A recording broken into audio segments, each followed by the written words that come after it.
Hey everyone, and welcome! Today, we are jumping into a super important piece of the Japanese language puzzle, the na adjective. If you want to say something is quiet, or beautiful, or even sturdy, well, you're going to need these. So let's get right into it. So here's our game plan for today. First, we'll cover the absolute basics, what these things even are. Then, we'll see how to use them to describe nouns. After that, we're building full sentences, both present and past, learning a really useful pattern for saying you like something, and then we'll wrap it all up with a little practice for you. All right, let's kick things off with our first section. What exactly are na adjectives?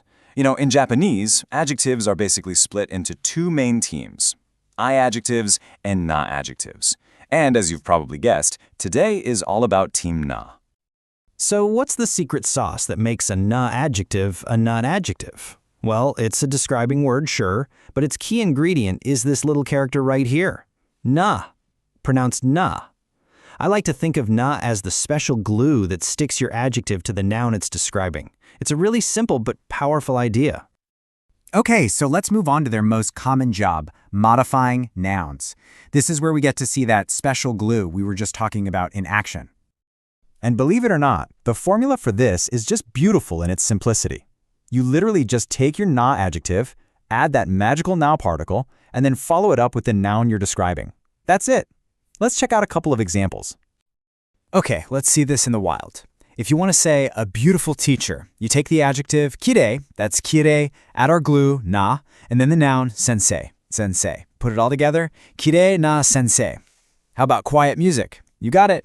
It's shizuka, shizuka, plus na, plus ongaku, ongaku. Shizuka na ongaku. See? It's so logical. All right, great. Now that we know how to connect adjectives to nouns, let's actually build some full sentences with them. We're going to cover positive statements, negative statements, and, of course, how to ask questions. Now, here's the first big twist you gotta remember. When the na adjective comes at the end of a sentence, that na particle we've been using, it actually disappears. For casual, everyday chat, you replace it with da or da. And for more polite situations, you'll use the familiar des or desu. And look at how this works as a politeness style. If you're with friends and want to say something is quiet, you'd say shizuka da, shizuka da. But if you're in a more formal setting, you just swap that out for shizuka desu, shizuka desu. That simple little change from da to des is how you level up your politeness. Pretty cool, right? But what if something isn't quiet? Well, to make it negative, we do the same thing. We drop the na. For your casual form, you'll add dewa nai, dewa nai. And for the polite version, you're going to use dewa arimasen, dewa arimasen. And here it is in a full, polite sentence. この音楽は静かではありません。この音楽は静かではありません. That's how you'd say, this music is not quiet.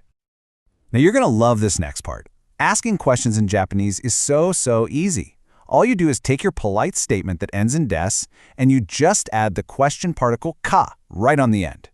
So, if you want to ask, is this bag sturdy, you start with the statement, the bag is sturdy, which is joubu desu, and you just pop a ka at the end. The whole question becomes, このカバンは丈夫ですか? このカバンは丈夫ですか? Simple as that. Awesome job. We've totally got the present tense down. So, let's hop in our time machine and talk about the past. And the good news is, the logic is pretty much the same. We just need to change up those sentence endings a little bit. Just check out this transformation. To go from his room is clean to his room was clean, you simply swap out des for deshita. That's it. The entire rest of the sentence stays exactly the same. So what about saying something was not something? Easy. We just mash together the endings we've already learned. The polite negative ending becomes ではありませんでした. ではありませんでした. I know it looks a little long, but you can see the was not part and the past part just combined into one. So, putting it all together, his room was not clean becomes 彼の部屋はきれいではありませんでした. 彼の部屋はきれいではありませんでした. You can really start to see how all these grammar rules build on each other, right?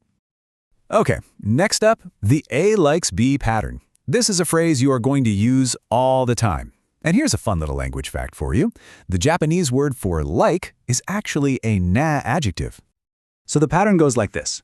A wa B ga suki desu, or A wa B ga suki desu. Now, this is where it gets kind of cool. If you translate it literally, it's something like, as for A, B is likable. But in real life, it always means A likes B. The key thing is that suki is treated like a description, not an action verb like it is in English. And here's a perfect example that I'm quite fond of. Watashi wa JJ sensei ga suki desu. Watashi wa JJ sensei ga suki desu. It means, of course, I like teacher JJ. You can see how perfectly it fits that a wa bi ga suki desu pattern we just talked about. Okay, you've made it. It is time to put all this amazing new knowledge together. You've learned all the rules, so let's move on to our final section. Your turn to practice. Let's see if you can build a whole sentence using everything we've covered. Okay, here is your challenge. How would you say this sentence in Japanese? Go ahead and take a moment. Pause if you need to. Think about the past tense, think about how to modify those nouns, and how to keep it polite. Give it your best shot. And here's the answer. 昨日、私は大好きな JJ 先生に駅前で会いました。彼女はとても素敵な日本語の先生です。Did you get it? Notice how we used 大好きな for favorite teacher and 素敵な for nice teacher.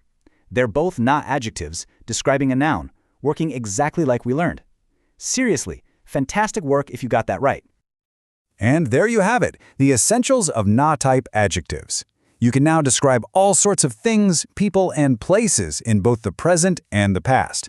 So the big question is, now that you've seen how they work, are you finally ready to tackle the ultimate mystery of the particles ga and wa? We'll see you in the next one.